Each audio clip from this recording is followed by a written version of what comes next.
Hi friendly friends, it's Amy from Savor Salvage Scent, and I hope this finds you well. For those of you who are new to the channel, this mostly focuses on all things fragrance related. So thank you for stopping by, and if you haven't subscribed, I hope that you'll hit the red subscribe button so that we can stay in touch, and I welcome any comments, ideas, questions you might have. For those of you who are returning, thank you so much for subscribing and for continuing the conversation, which makes this, to me, so fun and educational, so thanks. Today I thought I would just do a quick little video about a favorite scent that I think is underrated. It's somewhat talked about, but it seems to be a polarizing scent, and I have my ideas about why I'll share, but I thought today I would talk about Versace's Dreamer. And I forgot to review this. I did a video about a month ago that focused on the male marketed fragrances that I wore, and I forgot to talk about this one. This is one of my favorites, actually. So I'm going to dive right in. I for a long time have loved some Versace perfumes. One of my first favorites was Versace's Blonde, and unfortunately that's been discontinued. I fell in love with not only the scent but the emblem and bottle, and this bottle for the Dreamer is also beautiful. The typical kind of Greek key that you see in a lot of the Versace designs. I love that it actually is part of the sprayer here, and then what I believe is Medusa head, but I need to read up on that actually. It comes in a beautiful navy blue box with the Greek key. This is one of a handful of fragrances that I learned about or fell in love with. I wouldn't have, no one I know wears it until I purchased this for somebody recently, but nobody before I experienced this on my own, no one I knew had been wearing it. I was actually in a store, this has happened to me like 3 or 4 times, where a bottle had broken, and I was like, what's that smell? And it was a bottle of Versace Dreamer, and it was a men's cologne, but still immediately I was like, Tonka bean. I love whatever I smell. And then I figured out it was this bottle, and they had another bottle for sale, so I bought it.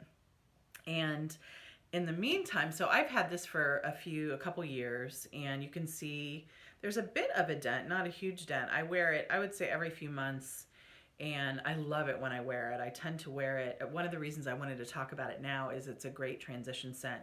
To me, it has things that are kind of typically fougere in it that I often associate with needing uplift, or like an herbal kind of scent that does well in the warmer weather, but it also has things in it like tonka bean that really ground it. And to me, this smells amazing in like icy cold weather, like incredible. So I bought this bottle a few years ago. I've been wearing it. I'll tell you a bit more about the notes. And then part of the reason I thought to do this review is I also recently saw a deodorant for sale in a discount store. It was TJ Maxx, and I think it was $10 or $12. I purchased it.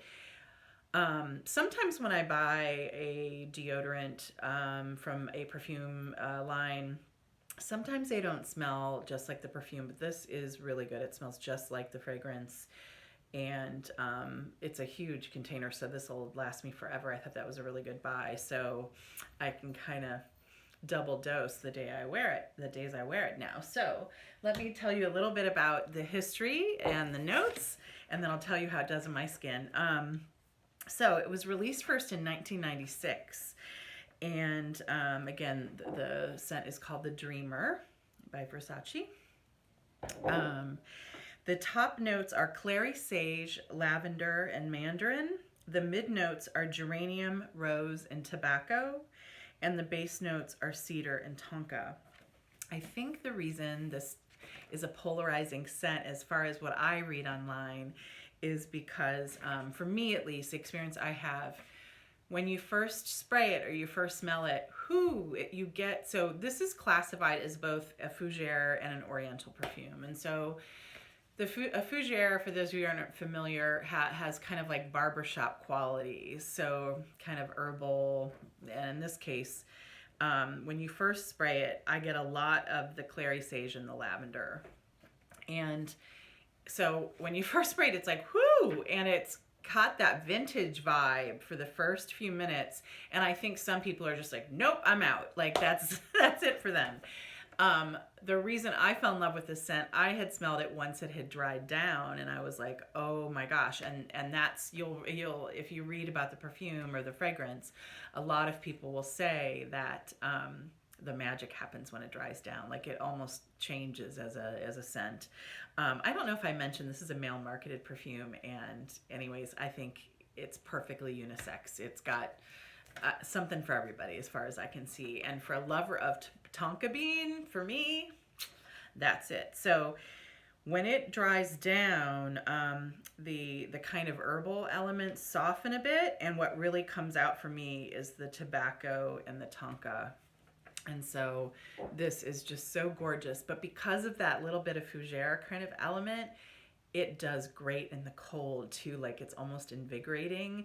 And when it dries down, this is to me a comforting scent. Like you just want to like cuddle up to a person. And I've had people compliment me when I wear this, for this just to be like, man, you really smell good. Like it just is very warm and comforting. So just a wonderful scent for those of you who haven't experienced it. For those of you who have, which side are you on? I would love to hear from you if you wear it, or if you're a person who can't get past that first blast.